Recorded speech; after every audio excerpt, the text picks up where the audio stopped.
ಕೆಲವೊಂದು ಕಡೆ ನನಗೆ ಆದದ್ದು ಘಟನೆ ಅದು. ನಾನು ಸ್ಟೂಡೆಂಟ್ ಒಬ್ಬಾಕಿ, ಆಕೆ ಹೆಸರು ಬದಲಾಯಿಸಿಲ್ಲ ನಾನು, ಸನ್ಮತಿ ಅಂತ ಹೆಸರು. MA ಇಂಗ್ಲೀಷ್ ಮಾಡಿದ್ಲು, ಬ್ರಿಲಿಯಂಟ್ ಹುಡುಗಿ. ಇಂಗ್ಲೆಂಡಿಗೆ ಹೋದ್ಲು, ಸ್ಕಾಲರ್ಶಿಪ್ ಸಿಕ್ತು ಅಂಥೇಳಿ ಕಮ್ಯುನಿಕೇಟಿವ್ ಇಂಗ್ಲೀಷ್ ಮೇಲೆ ರಿಸರ್ಚ್ ಮಾಡ್ಕೊಂಬಂದ್ಲು. ಬೆಂಗಳೂರಾಗ ಒಂದು ದೊಡ್ಡ ಶಾಲಿ, ಅಲ್ಲಿ ಟೀಚರ್ ಆದ್ಲು, ಭಾರಿ ಪಾಪ್ಯುಲರ್ ಟೀಚರ್, ಇಂಗ್ಲೀಷ್ ಟೀಚರ್ ಸಿಗೋದೇ ಕಷ್ಟ ಮೊದಲು. ಭಾರಿ ಇಂಗ್ಲೀಷ್ ಟೀಚರ್ ಆಗಿಬಿಟ್ಲೆ. ಮುಂದೆ ಮದುವೆ ಆಗಿ ಬಾಗಲಕೋಟೆ ಹತ್ರ ಒಂದು ಊರಿಗೆ ಬಂದುಬಿಟ್ಲು. ಗಂಡ ದೊಡ್ಡ ಜಮೀನ್ದಾರು, 500-600 ಎಕರೆ ಜಮೀನು. ಅವನು ಫಾರಿನ್ನ ಕಲ್ತಾನೆ, ಬಟ್ ನೌಕರಿ ಮಾಡಂಗಿಲ್ಲ, ಅಗ್ರಿಕಲ್ಚರ್ ನೋಡ್ಕೊತಿದ್ದ ನಾವು.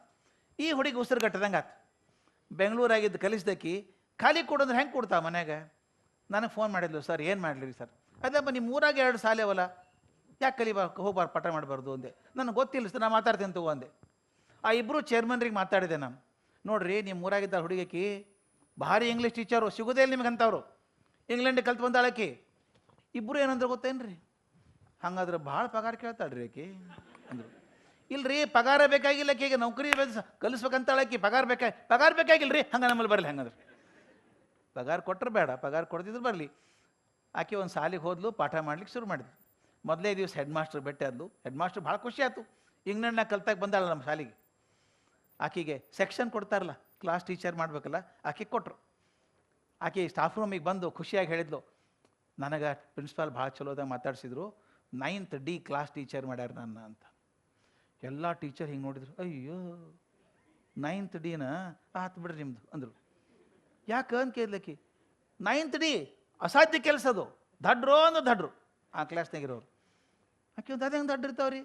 ಅವ್ರು ಹೇಳಿ ಸಿಸ್ಟಮ್ ಹೆಂಗದ ನಮ್ಮಲ್ಲಿ, ಭಾಳ ಶಾಣೆ ಇದ್ರೆ A ಸೆಕ್ಷನ್, ಸ್ವಲ್ಪ ಶಾಣೆ ಇದ್ರೆ B, ಪರವಾಗಿಲ್ಲ ಅಂದ್ರೆ C, ಇವು ಪಾಸೇ ಆಗೋದಿಲ್ಲ ಅಂದ್ರೆ D. ಹಿಂಗವ. ಮತ್ತು ಆ ಸೆಕ್ಷನ್ ಕ್ಲಾಸ್ ಟೀಚರ್ ಆಗಿರಿ, ಏನು ಮಾಡ್ತೀರಿ ನೀವು ಅಲ್ಲಿ ಅಂದು. ಮರುದಿವ್ಸ ಆಕೆ ಹೋದ್ಲು, ಹುಡುಗರಿಗೆ ಭಾರಿ ಭಾಷಣ ಮಾಡಿದ್ಲು. ನೋಡ್ರಿ ಎಲ್ಲರೂ ಚಲೋತ್ನಾಗ ಓದಬೇಕು, ಫಸ್ಟ್ ಕ್ಲಾಸ್ ಬರಬೇಕು, ಡಿಸ್ಟಿಂಕ್ಷನ್ ಬರಬೇಕು ಅಂತ ಇದ್ಲು. ಆ ಹುಡುಗರು ಜೋರು ನಕ್ಕು ಅಂತವು. ಯಾಕೆ ನಗ್ತಿರೋ ಅಂತ ಕೇಳಿದ್ಲು. ಅವ್ರೇನು ಮೇಡಮ್ ಇದು A ಸೆಕ್ಷನ್ ಸುದ್ದಿ, ನಮ್ಮ D ಸೆಕ್ಷನ್ ಅದು ಅಲ್ಲಿದು, ನಾವೆಲ್ಲ ಫೇಲ್ ಆಗೋರೆ. ಆಕೆ ನನಗೆ ಫೋನ್ ಮಾಡಿದ್ರು ರಾತ್ರಿ, ಸರ್ ಇವರೆಲ್ಲ ತೀರ್ಮಾನ ಮಾಡಿಬಿಟ್ಟಾರೆ ಫೇಲ್ ಆಗ್ಬೇಕಂತ. ಮತ್ತು ಹೆಂಗೆ ಮಾಡಿದ್ರಿ ಇವ್ರಿಗೆ ಅಂದು. ನಾವು ಸೊಲ್ಯೂಷನ್ ಹೇಳ್ತೀನಿ ತಗೋ, ನೀನು ಭಾರಿ ಮಜಾ ಹೇಳ್ಕೊಡ್ತೀನಿ ನಿನಗಂದೆ. ಒಂದು ಟ್ರಿಕ್ ಹೇಳ್ಕೊಡಿ. ಟ್ರಿಕ್ ಮಾಡ್ಬೇಕ್ರಿ ಎಲ್ಲ ಇವನು ಹುಡುಗರು ಆತ್ಮವಿಶ್ವಾಸ ಬಳಸ್ಬೇಕಾದ್ರೆ. ಆಕೆ ಒಂದು ಕ್ವಶನೇರ್ ಕಳಿಸ್ಕೊಡ್ತೀನಿ, ಪ್ರಶ್ನೋತ್ತರ ಕಳಿಸ್ಕೊಡ್ತೀನಿ, ಪ್ರಶ್ನೆ ಪತ್ರಿಕೆ. ಹುಡುಗರಿಗೆ ಹೇಳ್ಬೇಕು ನೀನು, ಇದು ಇಂಗ್ಲೆಂಡಿಂದ ಬಂದದ್ದು. ಯಾಕೆ ಹೇಳ್ಬೇಕು ಗೊತ್ತಾ ನಮಗೆ, ಈ ಬಿಳಿ ಚರ್ಮದ ಮೋಹ ಭಾಳದ ನಮಗೆ, ಭಯಂಕರದ ಮೋಹ. ನಾ ಹೇಳಿದ್ದು ನಂಬೋದಿಲ್ಲ. ಅದೇ ಇಂಗ್ಲೆಂಡ್ ಡ್ರೈವರ್ ಹಾಕಿರ್ವಲ್ಲಕ್ಕ, ಅವ್ನು ಹೇಳಿದ್ರೆ ಕರೆಕ್ಟ್ ನೋಡ್ರಿ, ಇಂಗ್ಲೆಂಡ್ ಹೇಳ್ತಾನೆ ನಾವು. ಅದಕ್ಕೆ ನಮಗೆ ಅದು ಮೋಹ. ಅದಕ್ಕೇನು ಹೇಳಿದೆ, ಹುಡುಗರಿಗೆ ಹೇಳ್ರಿ ಇಂಗ್ಲೆಂಡಿಂದ ಬಂದ ಕ್ವಶನ್ ಪೇಪರ್ ಇದು ಯಾರೂ ಪರೀಕ್ಷೆ ಮಾಡಿಲ್ಲ ಅಂತಂಕ ಹುಡುಗರು ಬುದ್ಧಿಮತ್ತೆ ಅಳೆಯುವಂಥದ್ದಿದು, ನೀವು ಬರೀರಿ ಇದಕ್ಕೆಲ್ಲ ಅಂತ. ಮರುದಿವಸ ಕೇಳಿದೆ, ಕಳಿಸ್ತೀನಿ ನಾನು, ಏನು ಯೂಸ್ ಇಲ್ಲ ಅದು, ಕಳಿಸ್ತೀನಿ ಕ್ವಶನೇರು. ಅವ್ರು ಏನ್ಯಾಕೆ ಬರೀವಲ್ರ, ಮನೆ ತಪಾಸು ಮಾಡಿಬಿಟ್ಟು ಹಂಗೆ ಇಟ್ಬಿಡೋದನ್ನು. ಮರುದಿವ್ಸ ಹೋಗಿ ಚಲೋ ಇದ್ದೀರಿ ಅಂತ ಹೇಳು ಅಂತ ಏನು ಹೇಳ್ಕೊಟ್ಟೆ. ಆಕೆ ಟೆಸ್ಟ್ ಮಾಡಿದ್ಲು, ಮರುದಿವ್ಸ ಹೋದ್ಲು. ಯಾರು ಹೇಳಿದ್ರು ದಡ್ಡ ಅಂಥೇಳಿ, ಆ ಇಂಗ್ಲೆಂಡಿಂದ ಬಂದಿತ್ತಲ್ಲ ಕ್ವಶನ್ ಪೇಪರು, ಅದ್ರ ಪ್ರಕಾರ ಎಲ್ಲರೂ ಬುದ್ಧಿವಂತರಿದ್ದೀರಿ ನೀವು ಅಂದ್ಲಕ್ಕಿ. ಹುಡುಗರು ಮಾರಿ ನೋಡಿಕೊಂಡು, ಅಲ್ಲ ಅವನ ಎಲ್ಲರೂ ಬೇರೆ ಹೇಳ್ತಿದ್ರು ಒಂದು ಬೇರೆ ಹೇಳ್ತಾಳೆ ಆಕೆ ಏನು ಇಂಗ್ಲೆಂಡ್ ಪರೀಕ್ಷೆ ಇದು, ನೀವು ನೋಡಿದ್ರೆ ಭಾರಿ ಶಾಣೆ ಇದ್ದೀರಿ ನೀವು. ಆದ್ರೆ ಒಂದು ರಿಕ್ವೆಸ್ಟ್ ನಿಮಗೆ, 1 ತಾಸು ದಿನ ಎಕ್ಸ್ಟ್ರಾ ಇರಬೇಕು ಶಾಲೆಯೊಳಗೆ, 1 ತಾಸು. ಹೋಗಿ ಗಣಿತ ಟೀಚರಿಗೆ ಕೇಳ್ಕೊಂಡ್ಲು, ವಾರಕ್ಕೆ 2 ದಿವಸ ಗಣಿತ ಹೇಳ್ಕೊಡ್ರಿ ನಮ್ಮ ಹುಡುಗರಿಗೆ ಪಾಪ, 2 ದಿವಸ ಸೈನ್ಸ್ ಹೇಳ್ಕೊಡ್ರಿ, 1 ದಿವಸ ಸೋಷಿಯಲ್ ಸೈನ್ಸ್ ಹೇಳ್ಕೊಡ್ರಿ, ಇಂಗ್ಲೀಷು ಕನ್ನಡ ನಾನೇ ಹೇಳ್ತೀನಿ ಹುಡುಗರಿಗೆ. ದಿನ 1 ತಾಸು ಹುಡುಗರ ಹತ್ರ ಕೂತ್ಕೊಂಡು ಹೇಳಿ ಆ ಬೇರೆ ಟೀಚರ್ ಕರೆಸಿ ಮಾಡಿ ತನ್ನ ಮಕ್ಕಳನ್ನಂಗೆ ಮಾಡಿ. ಆ ವರ್ಷ 9th D ರಿಸಲ್ಟ್ ಬಂತಲ್ಲ, ಪರೀಕ್ಷೆ ಆಗ್ತದಲ್ಲ, 87% ಪಾಸಸ್, 9th D. ನಾನು ಎಕ್ಸಾಗ್ರೇಟ್ ಮಾಡ್ಲಿಕ್ಕೆ ಹತ್ತಿಲ್ಲ. 9th Aದು 82% ಆಗಿತ್ತು, Dದು 87% ಆಯ್ತು. ಹೆಡ್ ಮಾಸ್ಟರ್ ಕೇಳಿದ್ರಂತ, ಅದನ್ನೇ A ಮಾಡಿಬಿಟ್ಟು ನೆನೀಸಲ್ಲ.